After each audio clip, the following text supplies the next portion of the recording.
বাংলাদেশ কৃষিপ্রধান একটি দেশ, যেখানে কৃষিখাতের অবদান অত্যন্ত গুরুত্বপূর্ণ। এই খাত শুধু আমাদের খাদ্য চাহিদা পূরণ করে না, দেশের অর্থনৈতিক বৃদ্ধিতেও বিশেষ ভূমিকা রাখে। কৃষকরা বাংলাদেশের প্রকৃত রত্ন, যারা তাদের কঠোর পরিশ্রমের মাধ্যমে আমাদের দৈনন্দিন খাদ্যের যোগান দেন। কৃষিকাজ অনেকেই সহজ মনে করলেও এটি অত্যন্ত কঠিন এবং শ্রমসাধ্য কাজ। তবে সঠিক পদ্ধতি ও কৌশল অনুসরণ করলে এটি অনেক সহজ হতে পারে। আজকের গল্পগ্রাফির পর্বে আমরা আলোচনা করব ঘের পদ্ধতিতে চাষাবাদ এবং ঘেরের পাশে উৎপাদিত কৃষি পণ্য নিয়ে। এই চাষাবাদ বাংলাদেশে, বিশেষ করে দক্ষিণাঞ্চলে, কৃষকদের জন্য খুবই লাভজনক এবং পরিবেশ বান্ধব একটি পদ্ধতি। বাংলাদেশের দক্ষিণাঞ্চলে, বিশেষত খুলনা ও বরিশালের কিছু অংশে, কৃষকরা দীর্ঘদিন ধরে ঘের পদ্ধতি অনুসরণ করছেন। এখানে ঘের বলতে মাছ চাষের জন্য খনন করা জলাশয় বা পুকুরকে বোঝানো হয়। তবে এই ঘেরের মূল বৈশিষ্ট্য হল এখানে মাছ চাষের পাশাপাশি সিজন ভিত্তিক সবজি এবং ধান চাষ করা হয়। খুলনায় এই পদ্ধতিতে ঘেরের সংখ্যা বরিশালের তুলনায় বেশি এবং এখানকার কৃষকরা এই পদ্ধতিকে খুব সফলভাবে ব্যবহার করছেন। ঘেরের মাছ এবং কৃষিপণ্য উৎপাদন কৃষকদের আয় বাড়ানোর পাশাপাশি জমির উর্বরতা বৃদ্ধি করতে সাহায্য করে। ঘেরের সবচেয়ে বড় বৈশিষ্ট্য হল এখানে মাছ চাষ করা হয়।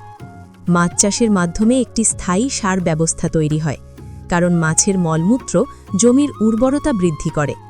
মাছের মলমূত্রই জমির জন্য প্রাকৃতিক সার হিসাবে কাজ করে, যা জমির মাটির উর্বরতা বহুগুণ বাড়িয়ে দেয়। মাছ চাষের কারণে ঘেরের জমিতে ব্যবহৃত সার এবং কীটনাশক খুবই কম হতে পারে, যা কৃষি উৎপাদনের জন্য স্বাস্থ্যকর এবং পরিবেশ বান্ধব। এর ফলে কৃষকরা রাসায়নিক সার এবং কীটনাশক কম ব্যবহার করে, যা মানব স্বাস্থ্য এবং পরিবেশের জন্য খুবই উপকারী। অন্যদিকে মাছ চাষের মাধ্যমে কৃষকরা সারা বছর মাছের উৎপাদন পেতে পারেন। সাধারণত মার্চ-এপ্রিল মাসে মাছের পোনা ঘেরে ফেলা হয় এবং অক্টোবর-নভেম্বর মাসে মাছ ধরা হয়। মাছ ধরা শেষে ঘেরের জমি চাষ করা হয় এবং সেখানে ধান রোপণ করা হয়।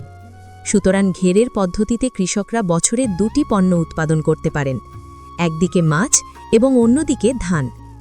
ঘের পদ্ধতির আরেকটি গুরুত্বপূর্ণ বৈশিষ্ট্য হল এখানে মাছ চাষের পাশাপাশি বিভিন্ন ধরনের সবজি চাষ করা হয়। এই সবজি চাষের মধ্যে রয়েছে টমেটো, কাঁচা ঝাল, বেগুন, মিষ্টি কুমড়া, লাউ, চিচিঙ্গা, পুঁইশাক, সিম, পেঁপে, করল্লা ইত্যাদি। মাছ চাষের সাথে সবজি চাষ করা কৃষকদের জন্য খুবই লাভজনক, কারণ এটি তাদের উৎপাদনশীলতা বাড়াতে সাহায্য করে। ঘেরের মধ্যে মাছ চাষ এবং সবজি চাষের ফলে কৃষকরা খুব তাড়াতাড়ি তাদের পণ্য নিয়ে যেতে পারেন এবং উচ্চ দামে বিক্রি করতে সক্ষম হন। কৃষকদের জন্য এটি একটি অর্থনৈতিক সুবিধা, কারণ তারা আরও বেশি লাভ অর্জন করতে পারেন। এছাড়া ঘেরের সবজি উৎপাদন অন্য অঞ্চলের তুলনায় আগে বাজারে আসে, যা কৃষকদের জন্য একটি বড় সুবিধা। যখন অন্যান্য কৃষকরা তাদের ফসল বাজারে আনার জন্য অপেক্ষা করছেন, তখন ঘেরের কৃষকরা আগেই তাদের সবজি বাজারে তুলে দিয়ে বেশি দাম পাচ্ছেন। এই প্রক্রিয়ায় কৃষকেরা তাদের খরচ কমাতে পারেন এবং লাভ বাড়াতে পারেন। ঘের পদ্ধতিতে পুরুষদের পাশাপাশি মহিলারাও অংশগ্রহণ করতে পারেন। বাংলাদেশে কৃষিক্ষেত্রে মহিলাদের অংশগ্রহণ অত্যন্ত কম, তবে ঘের পদ্ধতির মাধ্যমে তারা কৃষিকাজে অংশগ্রহণের সুযোগ পাচ্ছেন। ঘের চাষে মহিলারা মাছ ও সবজি চাষের কাজ করেন, যা তাদের জন্য উপকারী। মহিলাদের অংশগ্রহণের ফলে কৃষকের খরচ অনেকাংশে কমে যায় এবং কৃষিকাজ আরও সুবিধাজনক হয়। এছাড়া ঘের চাষের মাধ্যমে মহিলারা নিজেদের পরিবারে আরও অনেক সহায়তা করতে পারেন। এটি তাদের জন্য একটি গুরুত্বপূর্ণ আয় উপার্জনের উৎস হিসাবে কাজ করে, যা তাদের আর্থিক সচ্ছলতা বাড়ায়। তবে বাংলাদেশে কৃষির মূল সমস্যা হল শ্রমিকের অভাব। অনেক সময় সময়মতো শ্রমিক পাওয়া যায় না, ফলে ফসল নষ্ট হয়ে যায়। তবে ঘের পদ্ধতিতে কৃষকরা মহিলাদের কাজে অংশগ্রহণের সুযোগ দিয়ে শ্রমিকের অভাব কমাতে সক্ষম হচ্ছেন। বাংলাদেশে কৃষিতে সার এবং কীটনাশকের ব্যবহার অত্যধিক, যা পরিবেশ এবং মানব স্বাস্থ্যের জন্য ক্ষতিকর। তবে ঘের পদ্ধতিতে কম রাসায়নিক সার এবং কীটনাশক ব্যবহার করা হয়, কারণ মাছের মলমূত্র জমির উর্বরতা বাড়ায় এবং প্রাকৃতিক উপায়ে জমির ফসল উৎপাদনে সহায়তা করে। ঘেরের মাধ্যমে কৃষকরা ফ্রেশ এবং স্বাস্থ্যকর সবজি উৎপাদন করতে পারেন, যা পরিবেশ বান্ধব। অন্যদিকে অনেক কৃষক তাদের বাণিজ্যিক কৃষি চাষে বেশি সার এবং কীটনাশক ব্যবহার করেন, যার ফলে এসব সবজি মানুষের জন্য ক্ষতিকর হতে পারে। কিন্তু ঘের পদ্ধতিতে কৃষকরা কম রাসায়নিক উপাদান ব্যবহার করেন, যা তাদের পরিবার এবং বাজারের ক্রেতাদের জন্য নিরাপদ। এর ফলে কৃষকরা স্বাস্থ্যকর সবজি উৎপাদন করতে পারেন এবং ক্রেতারা স্বাস্থ্যকর খাদ্য গ্রহণ করতে পারেন। বাংলাদেশে কৃষির আধুনিক পদ্ধতি ও প্রাচীন পদ্ধতির সমন্বয় ঘটানো খুবই গুরুত্বপূর্ণ।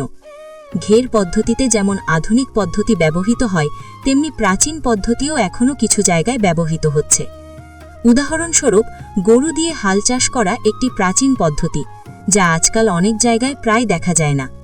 তবে ঘের পদ্ধতিতে এই প্রাচীন পদ্ধতি এখনও বহাল রয়েছে। ঘেরের পাশে ক্যানেলগুলো গভীর হওয়ায় আধুনিক মেশিনগুলো সেখানে ব্যবহার করা খুবই কঠিন।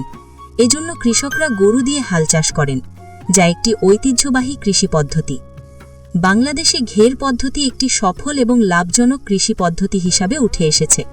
এখানে মাছ চাষ এবং সিজন ভিত্তিক সবজি চাষের মাধ্যমে কৃষকরা অধিক উৎপাদন করতে সক্ষম হচ্ছেন, যা তাদের আয়ের উৎস বৃদ্ধি করছে। ঘেরের পদ্ধতিতে কম রাসায়নিক সার এবং কীটনাশক ব্যবহার করা হয়, যা পরিবেশ বান্ধব এবং স্বাস্থ্যকর। এছাড়া মহিলাদের জন্য এই পদ্ধতিতে কাজ করার সুযোগ রয়েছে, যা তাদের আর্থিক সচ্ছলতা বৃদ্ধি করতে সাহায্য করে। কৃষকরা সারা বছর মাছ ও সবজি উৎপাদন করতে সক্ষম হচ্ছেন, যা তাদের জন্য একটি বড় লাভজনক সুযোগ তৈরি করেছে। ঘের পদ্ধতি কৃষকদের জীবনযাত্রার মান উন্নত করতে সাহায্য করছে এবং দেশের কৃষি খাতকে শক্তিশালী করছে।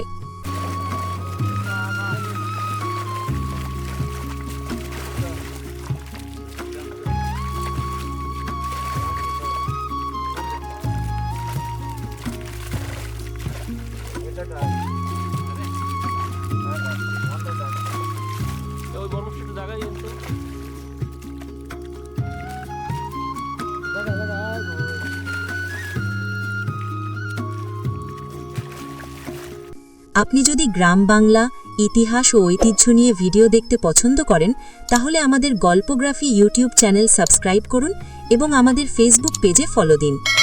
আমাদের চ্যানেলের অন্যান্য ভিডিওগুলোও দেখতে পারেন। সামনে আরও নতুন নতুন ভিডিও নিয়ে ফিরে আসব। ততদিন পর্যন্ত আমাদের সঙ্গে থাকুন।